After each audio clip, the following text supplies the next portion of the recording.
L'kutei Sichos Chelek Chaf Hey. L'kutei Sichos Chelek Chaf Hey. Parshas Noach Sicha Aleph. Lili Nishmas Rabbi Yosef Binyamin ben Menashe Kaltman. A fascinating sicha that will explore: could Noach have done more for the people of his generation, and can we do more for the people of our generation? Sif Aleph. Es ist Yadua was Chazal sagen benegiat zu Noachin, as nit mispalel gven alan sheidoidoi. It is well known that Chazal, our sages, criticize Noach that he did not daven, he did not pray for the people of his generation. Leiboy rachmin al alma. He did not plead, he did not ask for mercy for the world. Nit vi Moshe Rabbeinu was at mispalel gven of the oisi egel. Unlike Moshe, who we find that he prayed for those who made the egel. Vayichal Moshe espnei Hashem elikov. Moshe davened for them. So we find that even though Moshe couldn't change their ways, but at least he davened for them. Noach, on the other hand, did not daven for the people of his generation. There's a discussion in the Zohar. What could Noach have done? And we find a machlekes, a dispute between Rabbi Yehuda and Rabbi Yitzchak. Rabbi Yehuda sagt, as das was Noach hat nit mispalel gven as Zevi Moshe. Rabbi Yehuda says, the fact that Noach did not daven as Moshe did is not given an initial chisaron. It wasn't something that was a negative, a lack in Noach's conduct, nor val Moshe leitala mila b'schusei, nor b'schus avis. Moshe did not invoke his own merit. He invoked the merit of the forefathers, Avraham, Yitzchak, and Yaakov. Whereas Noach, obviously, who lived before the Avos, could not invoke the merits of the forefathers. So therefore, it's not a chisaron, it's not something that Noach did wrong. By not davening, he didn't have the merits with which to daven. Whereas Rabbi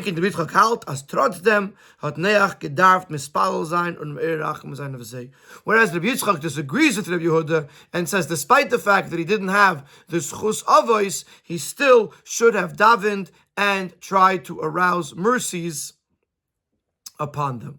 So we have a machlokes here. Rabbi Yehuda says Noach Taka didn't daven, but there was really no structure with what to daven. Whereas Rabbi Yitzchak says no, he still should have davened. Is there tatam evar dem tam? The Rebbe's father, Rabbi Levi Yitzchak, explains the reason. Was Rabbi Yehuda mahapech b'schus Noach, Rabbi Yitzchak behepech mahapech b'chivosei. That Rabbi Yehuda leans in the direction of the merit of Noach, whereas Rabbi Yitzchak leans in the direction of the demerit of Noach, the fault of Noach. Adas is their far was kolechad meyem medaber kefi b'chinosi madrigos. Says the Rebbe's father, each one is speaking according to their level. As we know that neshamas come from three different categories: the right, the left, and the center. The right is chesed, the left is gvura. The right is more kind, more giving. The left is more severe, more demanding. And we find that someone whose neshama comes from the column of chesed, for example, is going to be a kinder person. In other words, the midah that they belong to is the midah that they express in their day-to-day life.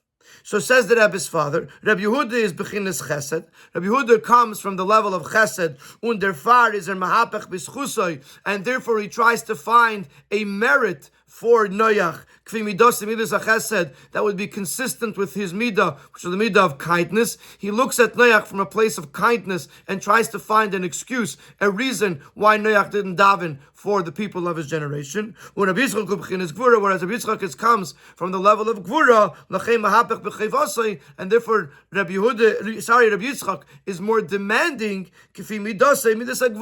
according to his midah, which is gvura. So to understand the source of the machlokes, that Rabbi Yehuda is coming from a position of chesed and Rabbi Yitzchak is coming from a position of gvura, that helps us understand specifically why this opinion holds this and that opinion holds that. But we still need to understand more in general. The command that Torah gives us in Pirkei Avos, that one should always judge everyone favorably, is is a rule that applies to every type of Jew. Even for someone whose nature is one of gevura, of severity, because his midah, his soul, comes from a place of severity. Still, the Torah doesn't single him out and say, okay, you don't have to be done the kavschus, you don't have to judge favorably. Every single yid, regardless of where the source of their neshama comes from, still has an obligation to judge another yid favorably. So how do you explain the fact that Rabbi Yitzchak is highlighting the guilt, the fault of Noach, and why does Rabbi Yitzchak not judge Noach favorably as the Mishnah requires? So, to explain the difference between Rabbi Yitzchak and Rabbi Yehuda, we have the Rebbe's father's biur, one is chesed, one is gvura. But it doesn't explain why Rabbi Yitzchak would not follow the dictate of the Mishnah to always judge favorably. So, in Sif Beis, the Rebbe is going to introduce another machlokes in how to view Noach, and by understanding that machlokes, we'll be able to understand also why Rabbi Yitzchak is not. What is the argument that he's having with Rabbi Yehuda, and why he's seemingly not being done the kavschus. Sif Beis. Similar to these two opinions, where Rabbi Yehuda sees Noach in a more favorable perspective, and Rabbi Yitzchak sees Noach in a less favorable perspective. We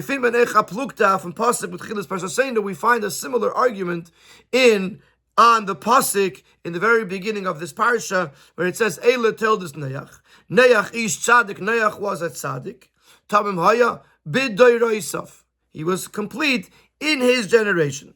So what does it mean in his generation? So Rashi brings a discussion that we find in the Midrashim, in the Medrash Tanchuma, in the Medrash Rabbah. Yes, some say that some of our teachers teach this lishvach as a praise for Noach, that Noach was a tzaddik even in his generation. Most certainly, had he been in a generation where everyone else was more righteous, that he would be more righteous. Even in a generation of non-righteous people, Noach was still a tzaddik. So b'deraisav is a praise of Noach. There are those of our teachers that teach this as a negative, derogatorily. In his generation, where everyone else was not righteous, he was a little bit better than them, so therefore he's considered a tzaddik in comparison to the other people of his generation. But had he been in the generation of Avram, where Avram was a real tzaddik, Noach would not be considered as anything. So there's two ways of saying this. But either you could say even in his generation he was a tzaddik. Well, certainly would have been a bigger tzaddik in a better generation. Or you could say that compared to his generation he was a tzaddik. But had he been in a better generation, he wouldn't have been seen as anything special. And here again we can ask a very similar question. Since there is two ways to learn this, one is to the positive and one is to the negative. Why would we side? Why would we think that the Torah's intent is to highlight the shame of Noach, or the negative perspective on Noach? If there's no other way, then we have to ask why the Torah would do it, which we're going to ask in a moment. But since there are those that see this in a favorable light, so why would there be an opinion that would look at it in an unfavorable light? Nochmer, and the Rebbe takes this question a step further. Says we've learned to rule that the Torah does not even tell the shame or does not speak derogatorily about a non-kosher animal. There's a number of references for this, one of which is actually in Parshas Noach, where it says that Noach brought to the teva a behema asher einena tahira, which is not tahir, instead of saying a shorter word, hatmeya. And the Torah and the Gemara explains that the Torah doesn't want to speak negatively even about a non-kosher animal. Certainly the Torah won't speak derogatorily about Noach. So the question becomes, how could there be an opinion that the Torah added a word b'deraisav belois kedei areis to bringen solely for the purpose of highlighting something negative about Noach. So just like we asked with regards to Rabbi Yitzchak, why is not being done the kavschos, we're asking with regards to the opinion that b'deraisav is said derogatorily, and we're asking two points. Number one, why do we have to even look at it in a derogatory way? And if we have no choice, we have to do so, we have to ask why. If the Torah does everything in its power to not talk derogatorily even about a behemah, a non-kosher behemah, then certainly it wouldn't talk there about Noach. So why would the Torah add an extra word, b'deraisav, for the purpose of saying something derogatorily about Noach? The Rebbe begins the explanation ubahaktim, but by first introducing a very important understanding in this rule that the Torah does not speak negatively or derogatorily about a non-kosher animal. Because the question, and the Rebbe has discussed this in other sichas, that we find in the Torah many times the word tameh. Many times we find the Torah saying words that seemingly are not said in the positive. So the Rebbe explained in other places, and the Rebbe explains it here as well, as Oder Klal, as Torah nutz nitkin lashon meguna, this rule that the Torah does not use derogatory language, but tzitzich to sipurei Torah only applies to stories of the Torah. However, when the Torah is discussing a din, a law, a rule, dart nutz the Torah lashon barer, then the Torah is going to use the clearest, most language. Even if that means that the Torah has to use an unclean expression, nevertheless, the Torah is going to use the clearest possible words. Because halacha has to be said clearly. It has to be said, excuse me, in a way that's unmistakable, to avoid any mistakes, any confusion when implementing the halacha. So when you're telling a story, you want to speak more eloquently.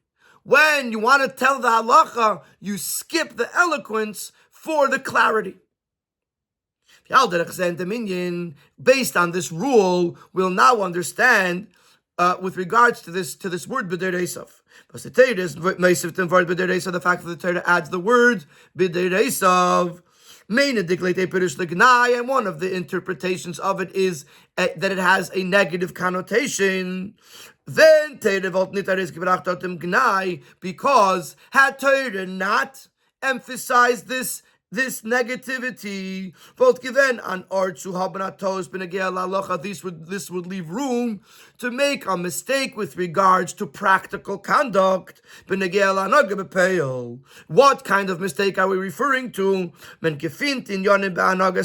do find certain things with regards to Noach's conduct, which show that Noach's righteousness was not 100% complete. One of the easiest examples to bring is the fact that it says, that Rashi brings it as well, that Noach was mikatnei amana. Noach's faith, mamin ve'enei maimin. His faith was not complete. And until Hashem pushed him into the teva, so to speak, he didn't actually go in. There are other things that we find in the Midrashim, which the Rebbe references in the Ha'ara, that it says, Esa elikim isalach Noach, that Noach needed to lean on Hashem, because he didn't have enough righteousness to stand on his own 2 feet, so to speak. But the idea is that Noach is not the model of the most perfect tzaddik.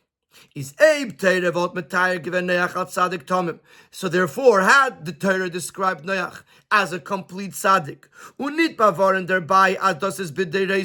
without clarifying that this is only in that generation, that his righteousness was only in comparison to the people of his generation. So one might think that the Noach's conduct is the conduct of a complete tzaddik. And therefore we have to say something that is not in favor, not laudatory of Noach's conduct. So we should learn a very clear lesson how not to conduct ourselves.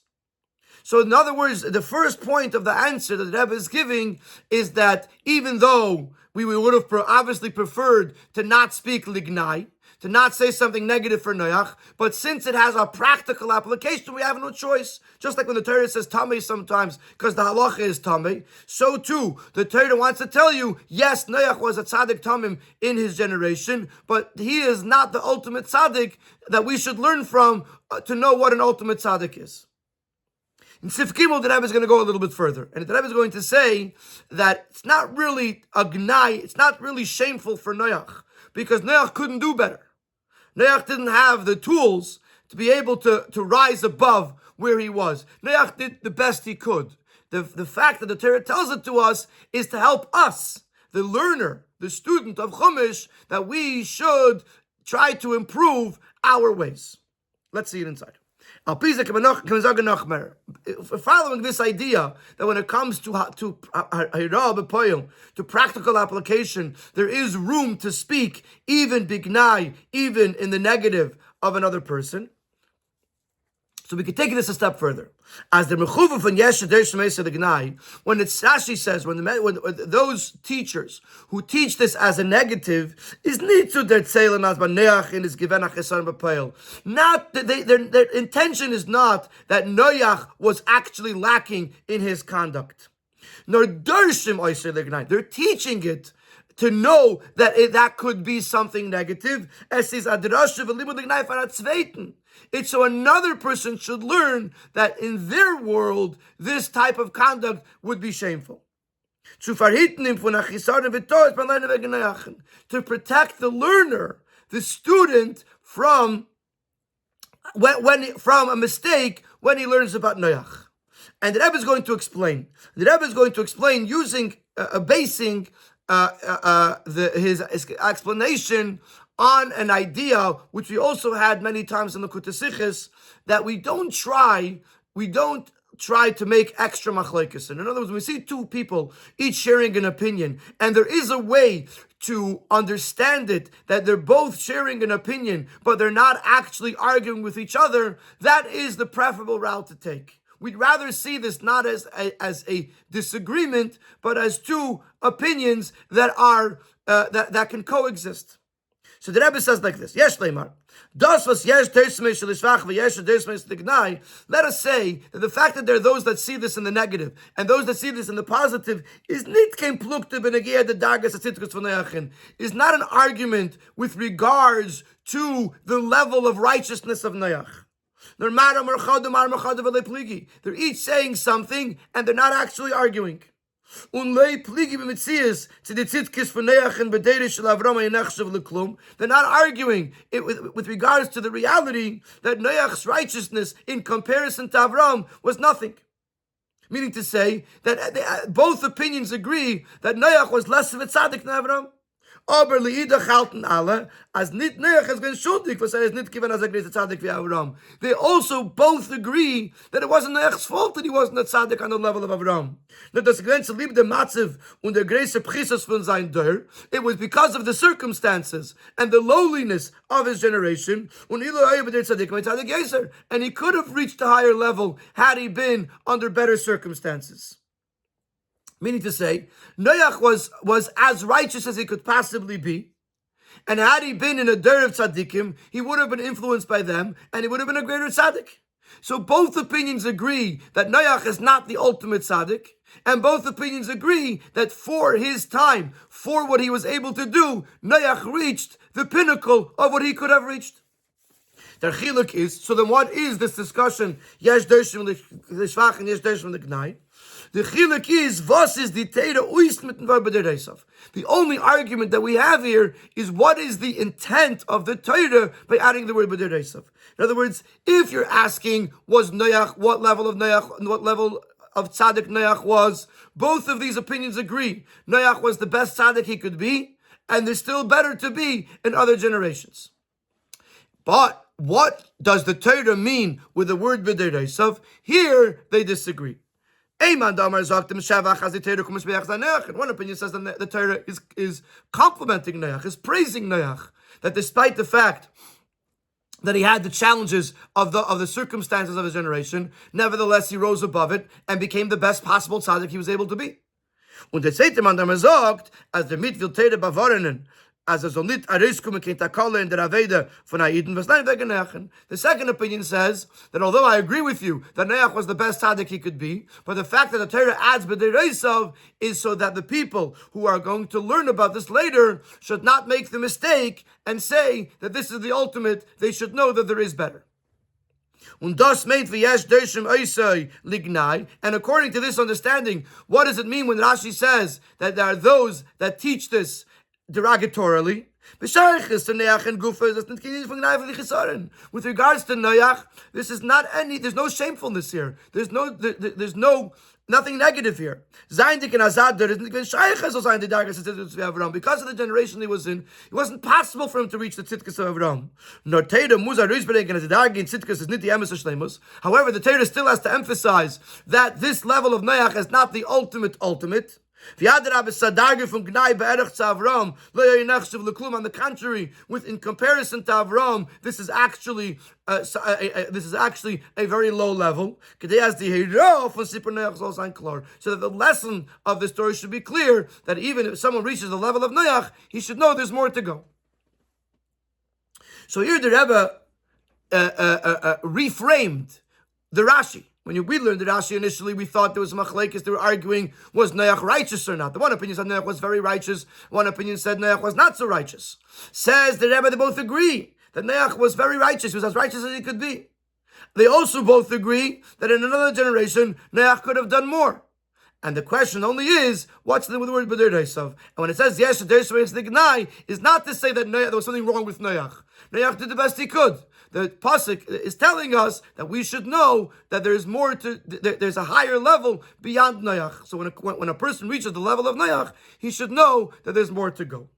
So now, using this idea, we're going to apply the same to the machlekes of Rabbi Yitzchak and Rabbi Yehuda with regards to, was Noach guilty of not davening for other for the people of his generation, or he had nothing to daven with, and therefore he's not guilty at all.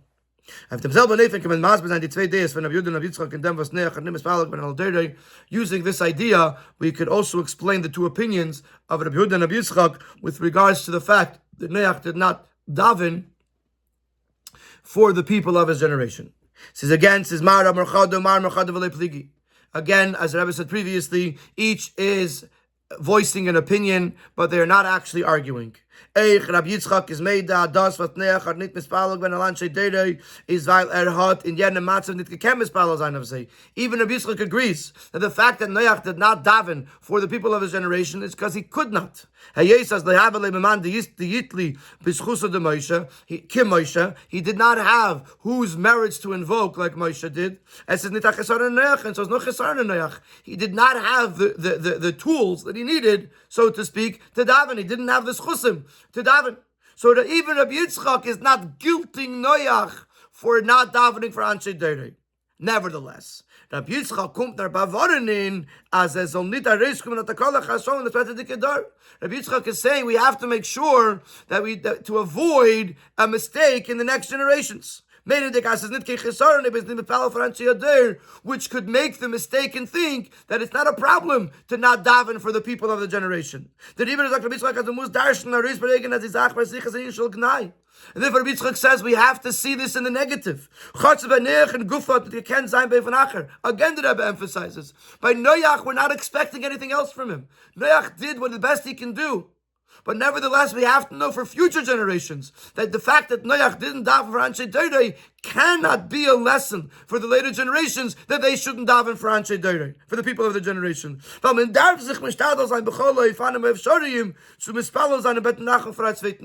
Because we have to do everything in our power to daven and to arouse mercies for another Yid. Rabbi Yitzchak is saying, yes, Noach did the best he could, but we can't learn from Noach. we have to know that we have to daven and be mo'ir rachamim, arouse mercies for a fellow Yid who needs the help. Underfar, going back to the original question that we asked in the Sikha, what's the don the kav schus? Says the Rebbe, the far is das Yitzchak didn't steal it some klal. Have we done his kav the kav schus? Rabbi Yitzchak's statement doesn't contradict the idea that you have to judge favorably. But Rabbi Yitzchak is by Noach, because even according to Rabbi Yitzchak, he's not judging Noach unfavorably.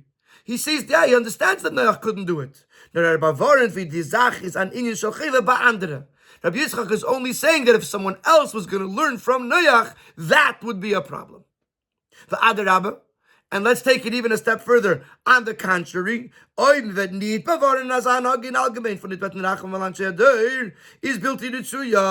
if we won't clarify that outside of Noach's situation, in the other situations, this kind of idea of not davening for Anshe Adar, for the people of the generation, is unacceptable. If we don't emphasize that, can das gufa aben in sich an inyan shel chayva af Noachin, that could bring a guilt, a fault on Noach. As zayin anogas can get him to call about faith in that his conduct caused another Yid to make the mistake and emulate him. So here's another point. Not only is mentioning the fact that Noach should have davened for Anshe Doire. Is it not against Don Lekav Schus Fakert? If we don't say anything and someone says, if Noach didn't daven for his doyer, his generation, I don't have to daven for my generation, that would be a chayv on Noach, that people are learning from him to do the wrong thing. Underriber is euch das gufa b'schus shel Noach. And therefore this statement of Rabbi Yitzchak is actually to the merit of Noach. Alein vil. Noach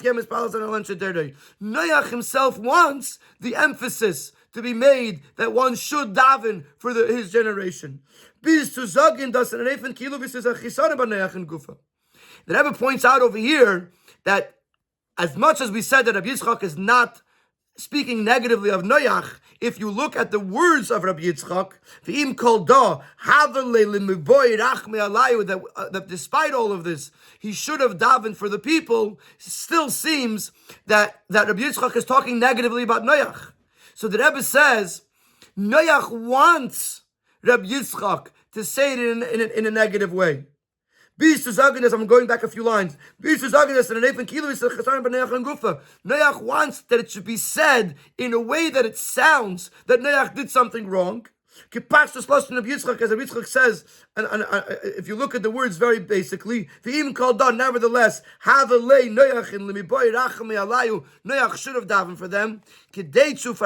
Why does Noach want this? To Noach wants that he should be spoken about in a negative light, so that way people should learn from him and not do what he did when the later generations come. In Hara 23, the Rebbe actually brings another example of this, which with the fact that in Parshas Bracha it says that all of the Yidden cried for Moshe Rabbeinu. So Rashi points out that it says Vayifku Oisoi Bnei Yisrael, and by Aaron it says Vayifku Oisoi Kol Beis Yisrael, males and females. Why? Because since Aaron was an Oyev Shalom V'Reidav Shalom, Aaron pursued peace. So even the females also felt the benefit of Aaron's presence, and they felt lost that Aaron had passed away. So the Rebbe asks in a Sikh in Chelek Chav Daled, says, in the psukim that are talking about Moshe's passing and are trying to highlight the qualities of Moshe, why mention something that's negative to Moshe, that he wasn't involved in the pursuit of peace, and therefore the people didn't cry for him as much? And the Rebbe explains over there that Moshe is emes and Aaron is shalom. So midas ha'emes can't always pursue shalom, because truth sometimes contradicts with peace. So Moshe could not be the one to pursue peace. But nevertheless, Moshe wants us to know, when he passes away, he wants us to know that for those of us that are anyways not in the midah of emes like Moshe is, we should learn from Aaron to pursue peace, and not to learn from Moshe, who didn't pursue peace in the same way Aaron did. So it's a very similar idea where what might look as a chisaron for Moshe is actually a mila for Moshe, that Moshe wants that the lesson to be taken from him is not to be like him, to not pursue shalom, but to not be like him, and to yes, pursue shalom like Aaron. Und durch dem, back into the Sicha, und durch dem, was man bewahrend als an August Noach, is der Inyan Shel Chayva, nit Yemes Shlemus, and when we emphasize that Noach's conduct is not the perfect way to do things, then in the future generations, we actually do daven for the people of the generation, unlike Noach. Is das gufa misakin, das was Noach had apel nit getan. This rectifies that which Noach was not able to do. Even though in his generation he couldn't do it, so why does it need rectification? Wie bald aber as durch ihm, das heißt durch a Reisbringen wie as an August nit kemeile, hat man die Erole Dedes, as man darf yemes Paulus an Land Shedede, but at the end of the day he didn't daven for the people of his day. It could be that he couldn't, but he didn't. And therefore he's missing that piece. But if, by talking about it, it brings that in the future generations, people should daven for the people of the generation, bringt es zu die Schleimus in dominion, this brings completion to Noach as well. In other words, we, by davening for the people of our generation, we complete that, the lack, the void that Noach left. So even though it's not Noach's fault, but nevertheless, the void remains. So by teaching us about it, and then the people of the next generations actually davening for the people of their generation, it rectifies and fills the void that Noach left. And this is the practical lesson. It could happen as a person does everything he can to have a positive influence on his surroundings, on the people of his generation, but nevertheless, for reasons that seemingly are not dependent on him, is a that doesn't succeed. A person goes out, let's say, and tries to convince someone to learn some Torah or to do a mitzvah, and the other person isn't interested. He says, listen, I did everything I can, I put all my effort in, I tried, I wasn't successful. He could think to himself, as listen, I've saved my own soul. That's the literal translation. In other words, I did the best I could. Not just with regards to the fact that I did what I was supposed to do. Let's say a person goes on Mivtzayim. He went out on Mivtzayim, was there for 3 hours, and he didn't get anyone to put on film. He said, listen, Mivtzayim, I'm just giving an example, is something that I have to do, so I did it. The fact that I didn't have any results, that wasn't up to me. But the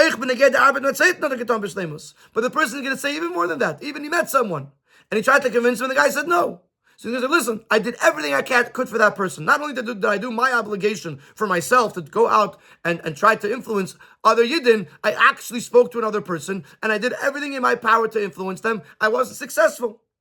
He said, listen, it's not my problem. The fact that I didn't succeed, not my problem. Led into Bitzchak Ha'ira. Bitzchak teaches us a lesson. It's true, it's possible that he did everything in his power. It's not just that he thinks to himself, oh, I did everything I could. But actually following the Shulchan Aruch, he did everything that he was supposed to do. A person must know that you cannot suffice with that. If you didn't succeed, you can't say, oh, I did everything in my power, I'm done. Sein zufrieden von der Matziv, we cannot be satisfied with the situation. You have to constantly proclaim that with everything else we have to daven for that person. If you're not going to daven for that person, that is a derogatory situation. Now, this is what Yitzchak is teaching. It could be you did everything in your power. But if you didn't daven, it's a problem. If you didn't daven for that person, if you didn't come home and daven for that person, that he should be convinced, he should be influenced, he should be brought in closer, then you haven't done everything in your power. That's Rabbi Yitzchak's point to us. A person says, like Noach, I did everything I could. Says Rabbi Noach, did you daven? If you didn't daven, then it's a matzav of chayva. You can't say I did everything I could. Und das Gufa is gerim, as says the Verna matzav von schus. And then, when you do daven for the other person, this transforms the situation into a positive situation. As at Eivich says, mevatel the sibis from the matzav biltirotzi, number one, Hashem takes away the causes of the situation, which means you might then succeed in convincing that person because he sees how serious you are, that you're literally davening for him. Also, it gives the Yid the opportunity to daven for the other people of his generation, his own to convince them, to be able to influence them that they should do tshuva. Especially in today's day and age, where we are at the heels of Mashiach, but the Rambam paskin specifically the halachas, which the Rambam rules in his sefer of halacha, as if ticha teira shesaf yisrael lasas tshuva b'seif galusan, that in the end Yidden will do tshuva. And then immediately after that they will go out of galus. So if we daven for the other person, and we are able, and because of that, we are able to influence that person to do tshuva, that actually hastens the geula. So not only is it a matzav of schus, that it's a positive situation because we daven for them and we change the situation around, but we actually change the situation that we're in, and miyad ein negolin, and we bring about the geula, take it from miyad.